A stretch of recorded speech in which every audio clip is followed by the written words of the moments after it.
welcoming you inside the set of Gridiron Glory. It's week 2, which means that all of the nerves, debuts, and preseason jitters are over. Football season is back, folks, whether you're ready for it or not. And tonight, some teams began conference play. So let's find out who was able to make a statement right now. The Parkersburg Big Reds started off their season with a nail-biting 1-point victory over Brook. This week in their home opener, they took on a Cabell Midland team that took them down to the wire in 2011 before the Big Reds grabbed another 1-point victory. Needless to say, this game tonight had all the makings for an exciting Week 2 matchup. We now welcome our West Virginia reporter Ian McConville to the desk, making his Gridiron Glory debut. Ian, how'd it go tonight? Well, Josh, it certainly had the makings for a great matchup, with both of these two teams being ranked amongst the best in the state of West Virginia. But Cabell Midland traveled to Parkersburg tonight with the intent of not letting this year's contest be anywhere near as close as last year. And as we go to Parkersburg, the Big Reds tonight the Big Reds tonight, they're getting all fired up. They're ready to go. They're ready to run this thing tonight. And they're getting in the tunnel. They're shaking. They're swerving. They're jiving. They're moving. They want to get themselves fired up. But their first possession would stall. They'd punt the ball to number 2, David Gados, and he'd make himself a nice return. He'd make a couple guys miss, shake left and right, run down the left side before he get brought down, set him up in good field position, and then he'd take the ball right up the middle, run through a couple guys, nice spin move, stiff arm, and then just bring it down into good field position. And then from there, Cabell Midland, Steve Matthews, remember that name because he had one whale of a game tonight. Burst through the middle, gain of 14 yards, and that would set up the next play where, why not we just let him finish the job himself? Might as well.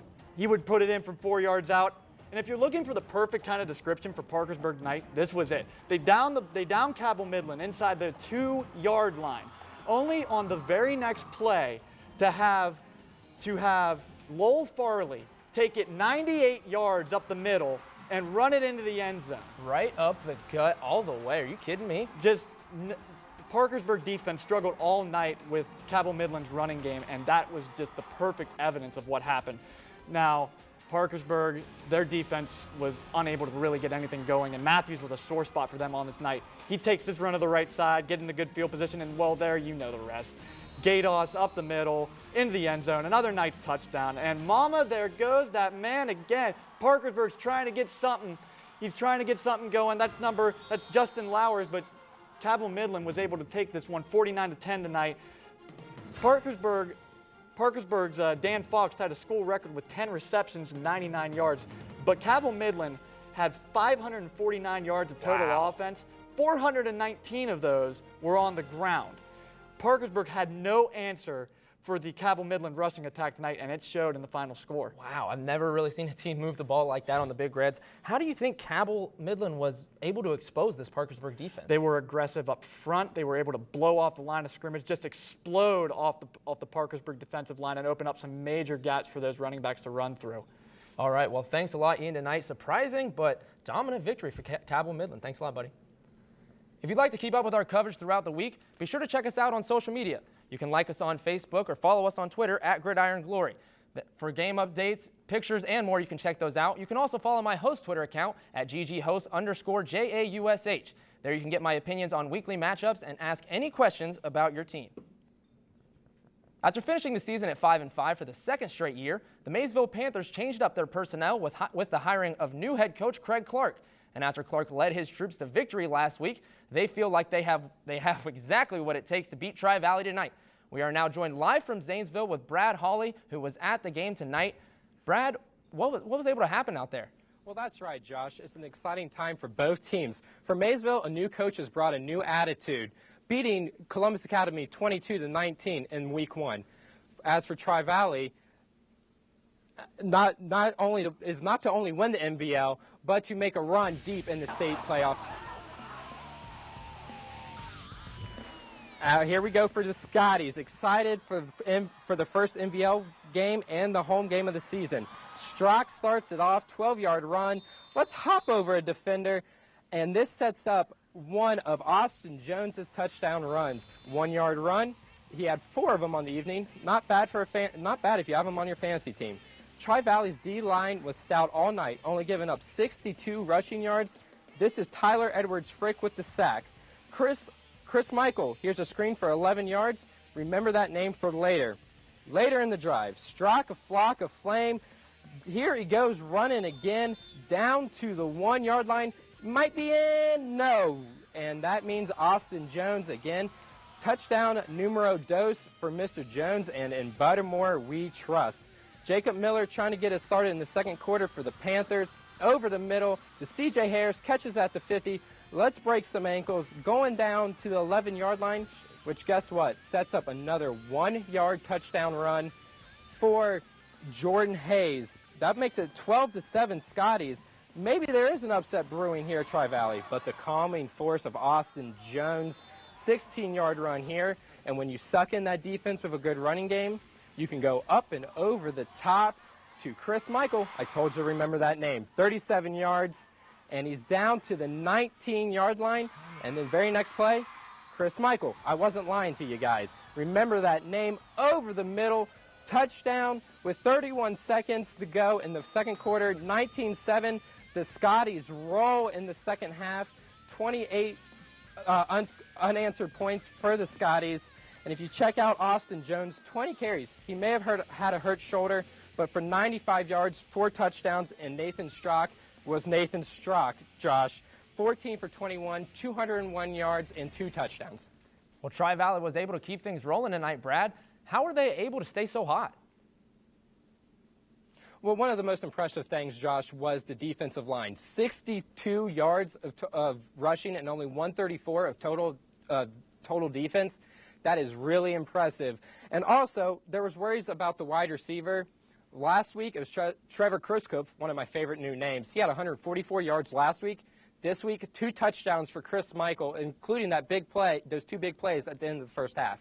Well, Maysville looked strong early, though, Brad. What impressed you about them, and how did they fall off tonight? Well, it was impressive, Josh, how they were able to keep it close against the stout Tri-Valley Scotties early in the game. The turning point was with 2 minutes to go in the first half. It was 12-7. It looked like they had the momentum going their way. And then the 2 big plays, they scored 19-7. Then the Scotties, or Maysville, goes for an onside kick. Tri-Valley gets the onside kick, receives the onside kick, and Tri-Valley goes down to score. Then they score in the very next possession after a Maysville fumble. All of a sudden, they broke it open. That's what Tri-Valley does, man. They break it open. He's live in Zanesville. Thanks a lot, Brad. Now, since we're already talking about Maysville and Tri-Valley, let's stick with some more MVL action. John Glenn and New Lexington both started their season off right with wins against Barnesville and Fairfield Union. Tonight, the Little Muskies traveled to New Lex with hopes of avenging their 28-point loss last season to the Panthers. We now welcome Colin Brown, our MVL reporter, to the desk. Colin, how are things different this year from last year? Well, Josh, you mentioned that 28-point loss last season, and this year things were much different for the Muskies. John Glenn dominated last week against Barnesville, and they were hoping to do the same tonight. Tonight marked the home opener for the Panthers, so their fans had high hopes of moving on to 2-0 with a win. You see the girls there in the student section all excited. All right, early in the first quarter, quarterback Zach Swingle on 3rd and 7 keeps the drive alive, goes 34 yards down the right sideline, and that sets up this 33-yard field goal by Ross Matthews to give John Glenn the 3-0 lead. Third possession for New Lexington. Taylor Brown gets the screen pass on 2nd and 7 to keep the drive moving, gives New Lexington a first down. They moved the ball pretty efficiently all night, Josh, just couldn't capitalize. Then a few plays later, Michael Spurgis on the 17-yard run from the 41-yard line to get New Lexington within the 20. However, that would lead to this missed field goal from the 12-yard line by Drew Pierce. That was huge for New Lexington. Next play from the 20-yard line, Grant Hall goes 59 yards down the sideline for John Glenn from his 20-yard line to the 21 of New Lexington. But a few plays later, 3rd and 6, Cole Bennett catches the pass, just rolls right over the first down line like right there. A few plays later, they give him the ball again, 11 yards out, touchdown John Glenn. They go up 10-0. Then New Lexington, like I said, they drove the ball all night. Gerald Spahn had a nice kick return out to midfield, gets that 21-yard pass right there. And then on 2nd and 10, Brian Doan for John Glenn with the big 8-yard sack. Ooh-wee. Like I said, New Lexington, they were moving the ball all night but just couldn't get anything going. John Glenn only allowed 182 total yards. New Lexington 63 rushing yards compared to John Glenn's 291 rushing yards. So defense up front was a huge difference in the game. All right, so you say defense was a big difference in this game, but John Glenn, overall, they turned the tables. Completely different outcome from last year. What were they able to do right? You know, a big difference, like I had mentioned, was that run game. John Glenn, 291 rushing yards compared to New Lexington's 63 rushing yards. You know, New Lexington would drive the ball, just couldn't capitalize. They had to start the game with a punt, a missed field goal, another punt. They just really couldn't get anything going. But like I said, that run game was non-existent. That John Glenn defense looks tough. So for anybody who's trying to stop New Lex, they just need to stop the run game. Thanks a lot for tonight, Colin. It's now time for Fan of the Week. This week we traveled down Route 13 for the matchup in Gloucester. And since the Trimble Tomcats had a chance at making history tonight, this crowd was wild and rowdy.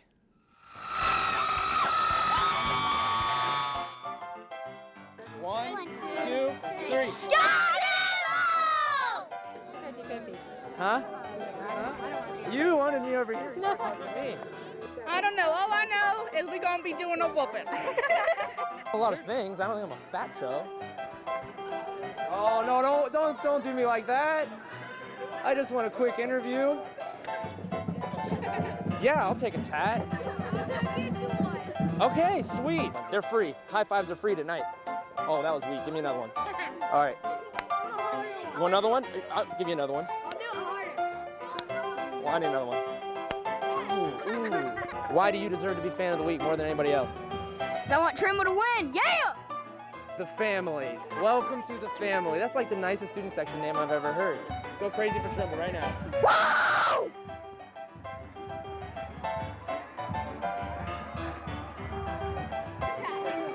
She's on her way to get my tats, which she said she was going to get about 20 minutes ago. So loyalty is what I'm worried about right now for our Fan of the Week contender. Can I give you guys a hug or a high five? No? I want a t-shirt.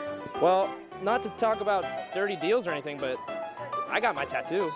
All right, we found our Fan of the Week, but he ran away from us, so we're chasing him down right now. What's up, buddy?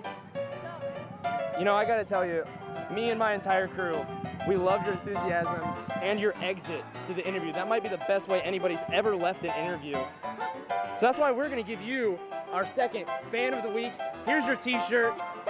Celebrate, homie, you got it.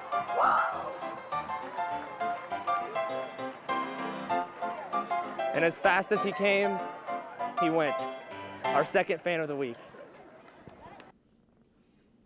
We'd like to thank that little dude and all the Trimble fans for a fun time tonight, but I'd personally like to thank the student section for my very first tattoo. Now last week, we took you out to Meigs for Fan of the Week. We also mentioned that they started the 2012 season with a brand new stadium. We now welcome our feature reporter, Sara Vallone, to talk more about the new era at Meigs. And you know, the players are really excited about some of the new changes that came this season. A new color for their uniforms, a new coach is one of the big ones. Unfortunately, they didn't start their season the way they wanted to, but they hope for their first win sometime soon in their new Meigs Stadium. It's a new era here at Meigs, and we're excited about it. Athletic Director Ron Hill couldn't have said it any better. It's a new era for the Marauders, equipped with a new look, a new game plan, and a new stadium. It's really it's crazy. I mean, there's a bunch of people coming out and rooting for us and all the colors and stuff. It's awesome. Just coming out in black, and it's something different. New offense, new defense, just overall new everything. So I think it works for us as a team.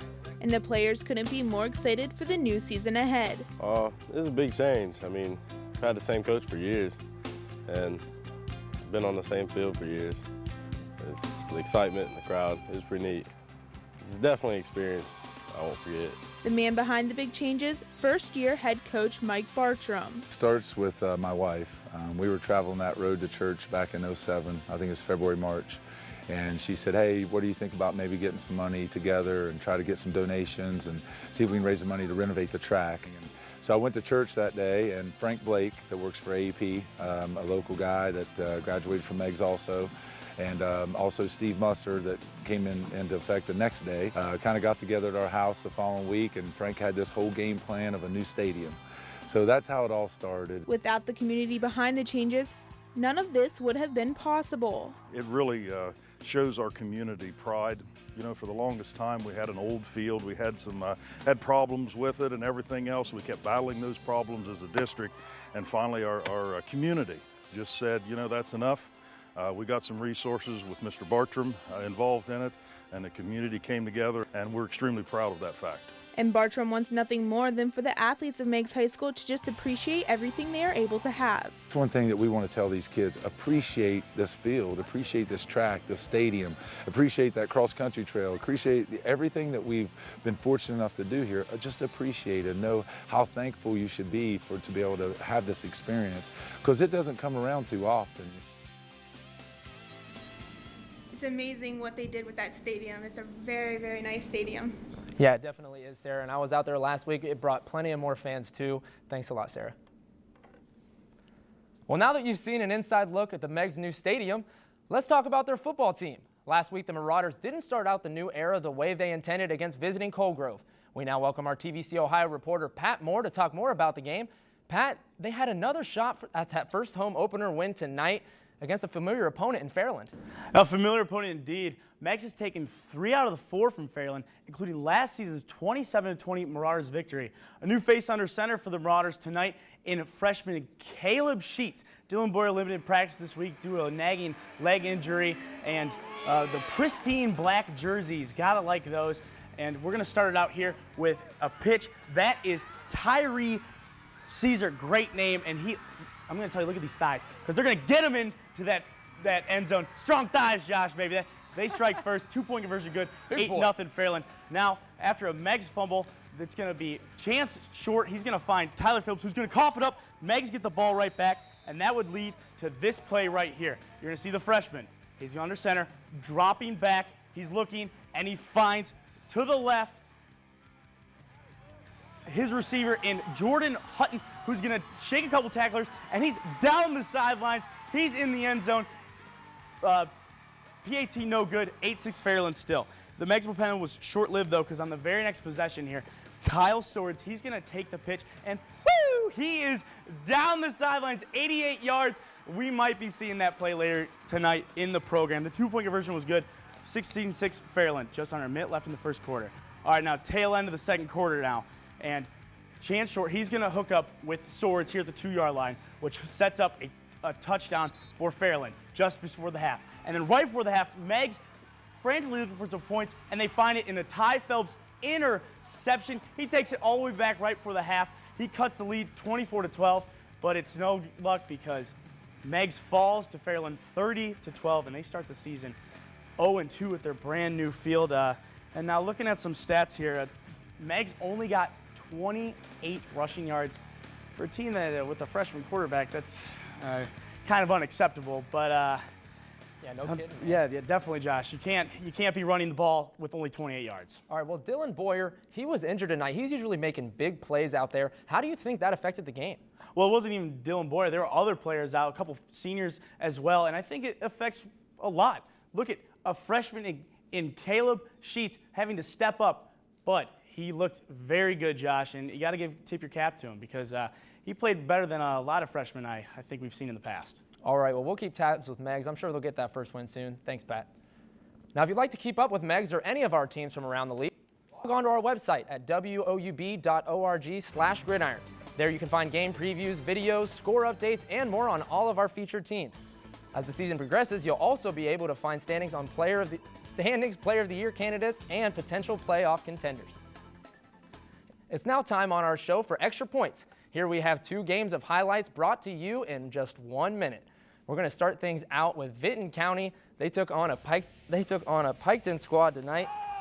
And early on, quarterback Isaac Brabson hooked up 24 yards down the sideline here. That would set up this 12-yard touchdown pass from Brabson to Evan Ferguson over the shoulders. They go up 7-0 in the first. Now Vinton County's trying to fire back, and they do with a fire pass from Andy Long on the next drive. They get it in the end zone, but no conversion. 7-6 Piketon.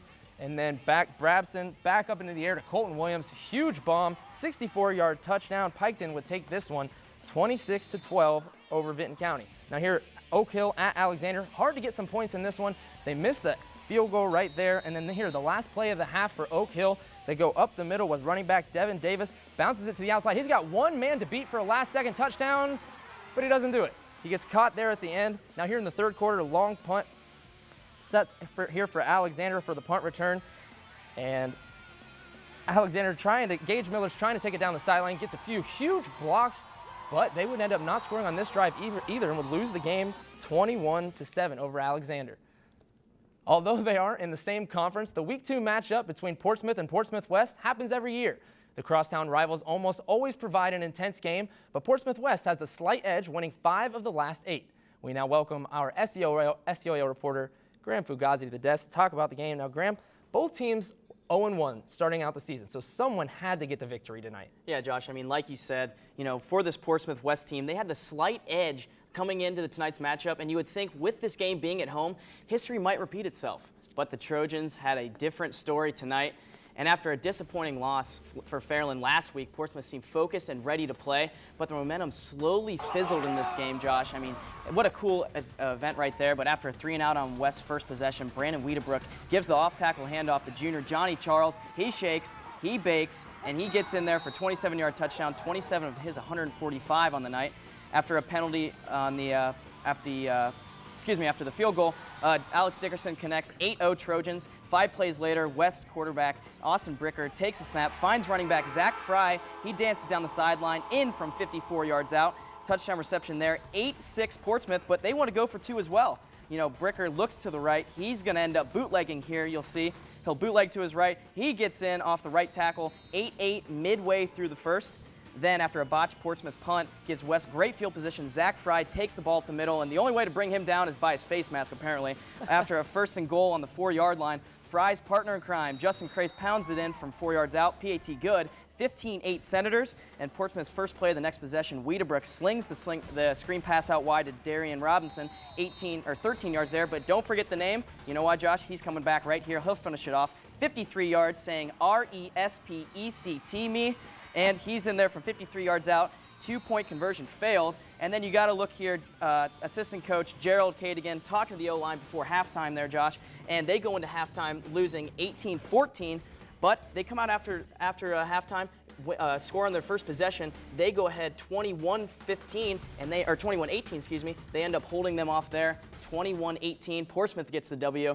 It was a very, very impressive showing for the Trojans. Huge win for Portsmouth going forward. Now, last week, the Portsmouth defense didn't really have any depth, and it showed, but that really wasn't the case tonight. Well, that's exactly right. I talked to Coach Clifford this past week, and he said that they were missing 2 of their best linebackers in Levi Hall and Brian Sexton. Both of them were out with injuries. They came back this week, and they were unbelievable. 26 total tackles between those 2 guys in the middle of the linebacking core. So they definitely carried that defense. They held Zach Fry, a running back from Portsmouth West, to only 8 yards on 5 carries, and he blew up the Fairland team last week. So, I mean, it was a great showing from that defense and from those 2 players. I mean, you talked earlier this week. We said if Portsmouth wanted to win, it would take defense, and that's what they did. Thanks, Graham. Thanks, Josh.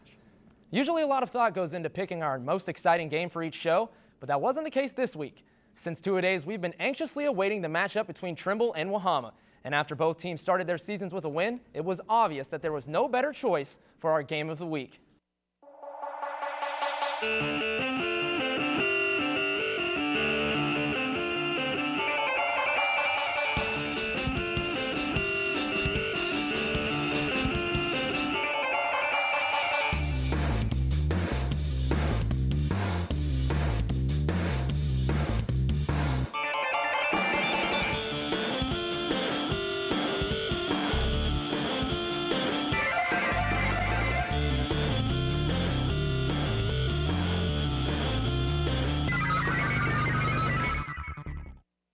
We now welcome our TVC-Hocking reporter, Keith Turner. Keith, Wahama has been dominant since entering this league 2 years ago. Did Trimble stand a chance? Absolutely. After a huge win on the road last week in Nelsonville, York, Trimble had momentum coming into tonight compared with last season where they lost to the Buckeyes. Stanley and that Tomcat offense was hot and looked for more of that hot offense in this one. And how about some Tomcat pride? These players are excited to make history.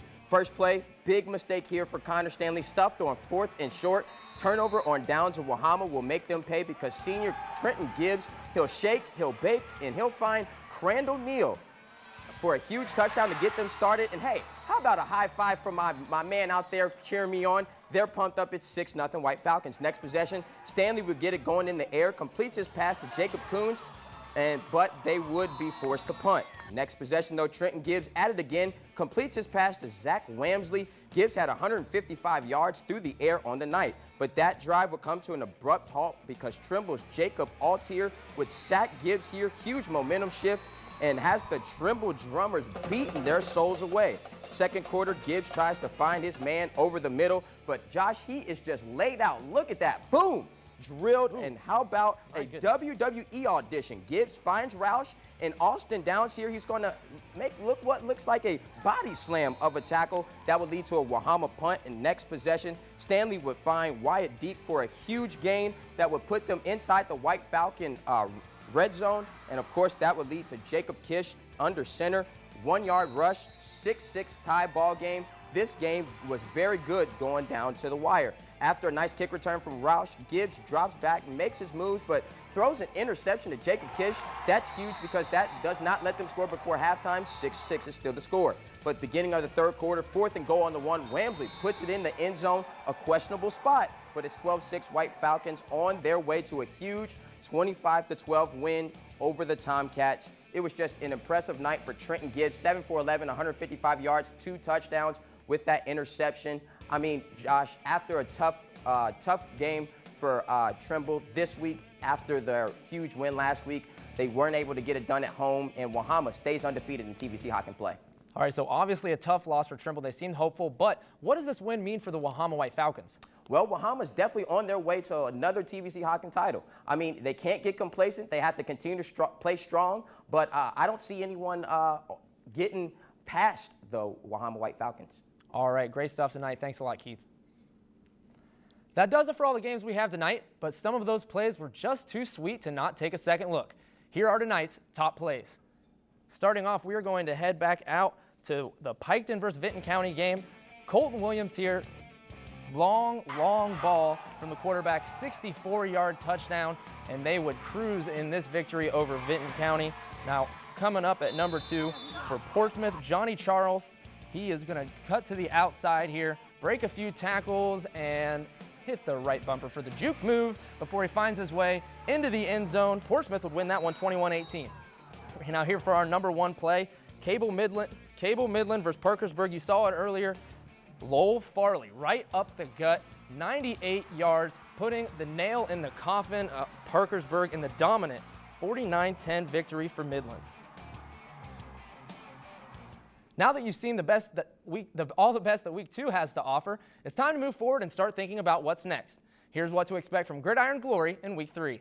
With 2 weeks down in the 2012 season, we're starting to see which teams and players to keep a close eye on. And our matchups for Week 3 feature key conference battles along with a collision of powerhouses.